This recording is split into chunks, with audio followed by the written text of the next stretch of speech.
จากทางแล้ว เราจะรอดไหม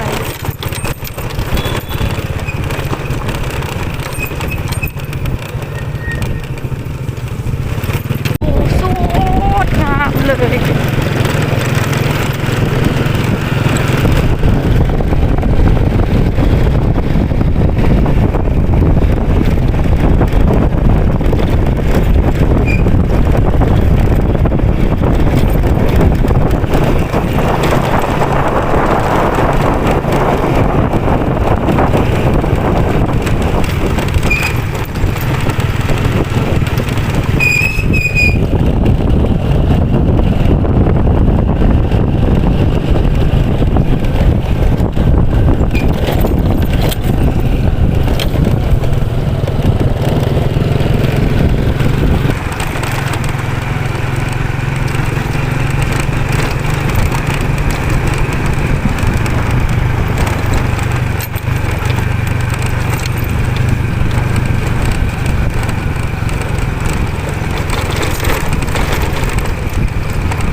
เมื่อนี้เฮาก็มาฮอดแล้วเนาะเอาไม้ของเฮาก็คือส่วนมะเขือนี่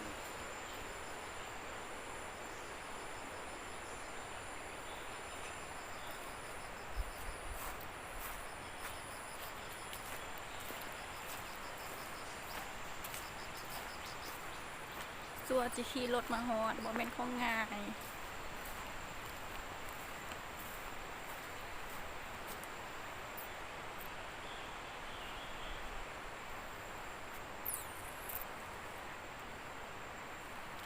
เป็นโคตรหลายงาจุดก่อน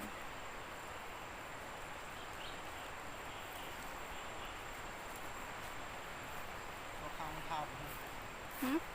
เขาข้างข้าวไปที่เห็นละกับ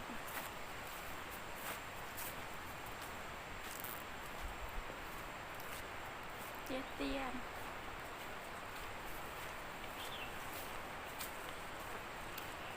สิบแล้วนะ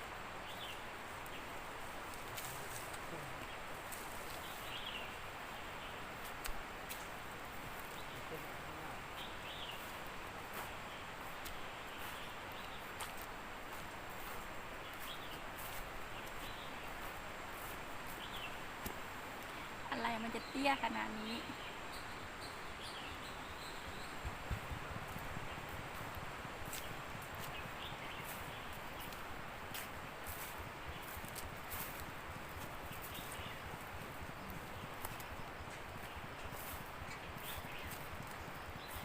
มันยังบ่สุกดีอยู่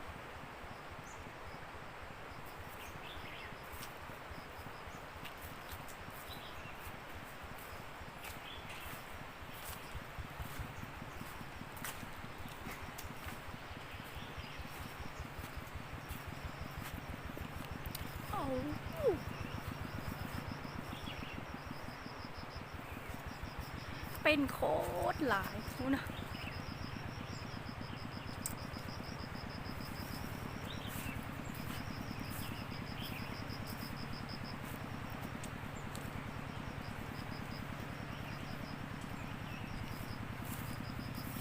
ซิมกัน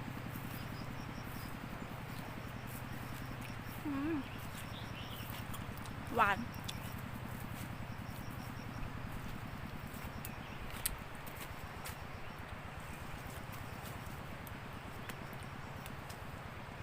ใหม่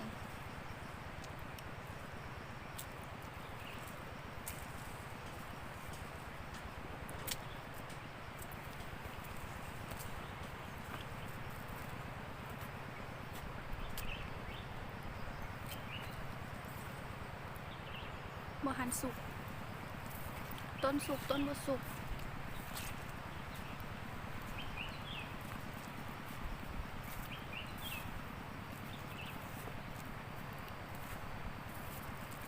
ขับรถสัวสิมาฮอดลมอีเลนเต็ดแต่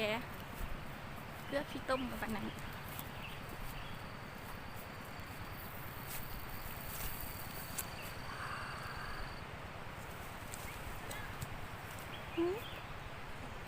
หล่นซิมกัน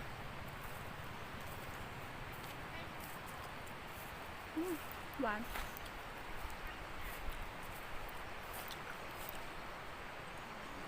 น้อยใหญ่ขนาด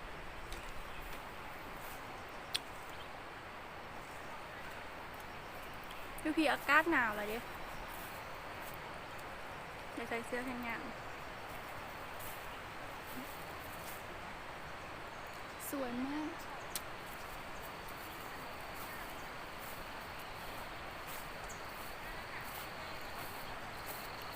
ครับต้นนี้โคตรหลาย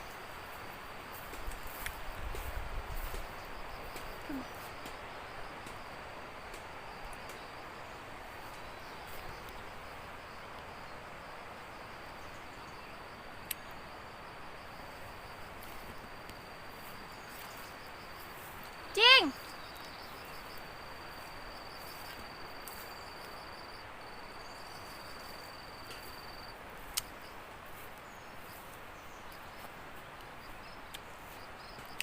หวานมาก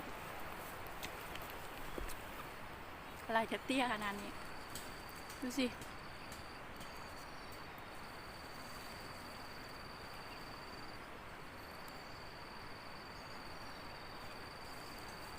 เลือกซิมไม่ได้วันนี้นะบ่อีบวกกลับมัน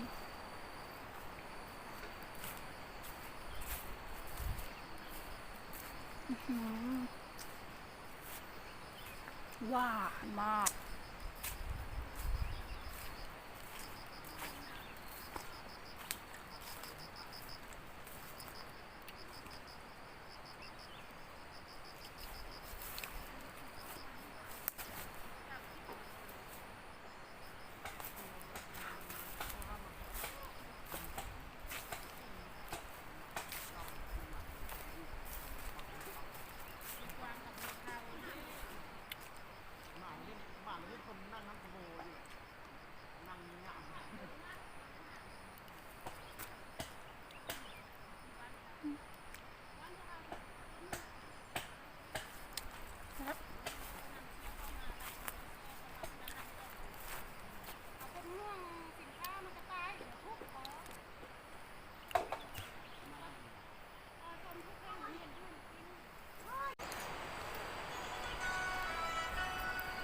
ใส่เสื้อให้หยัง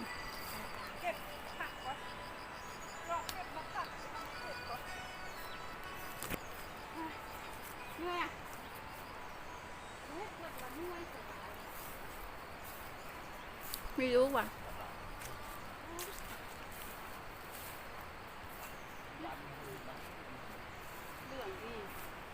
เรื่องเถอะเรื่อง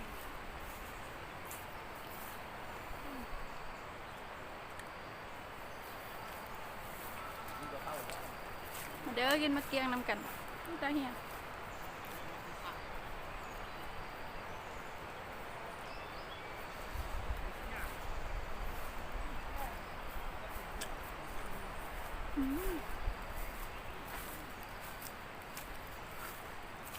หวานมาก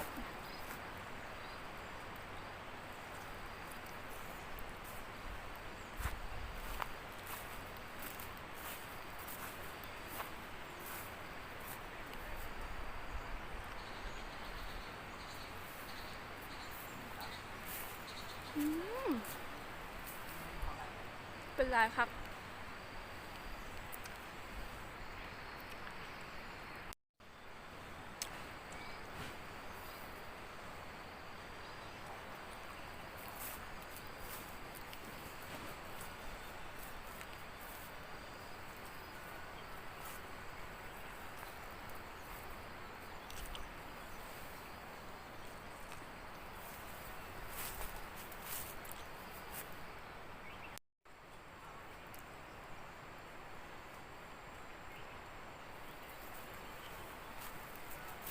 ส้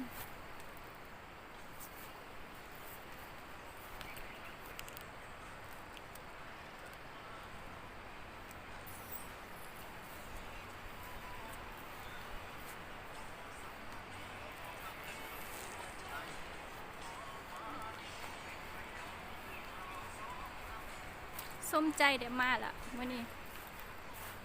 ซบกับขับรถมา2-3 ชั่วโมง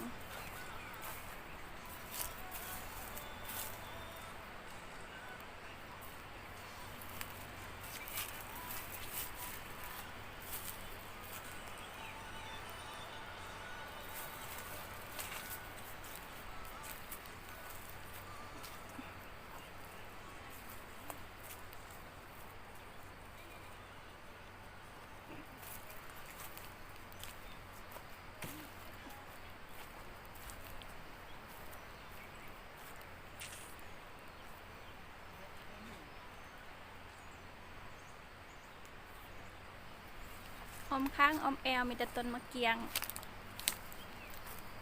เอามาเบิ่งเขาเจ้าปิดมะเกียงขาย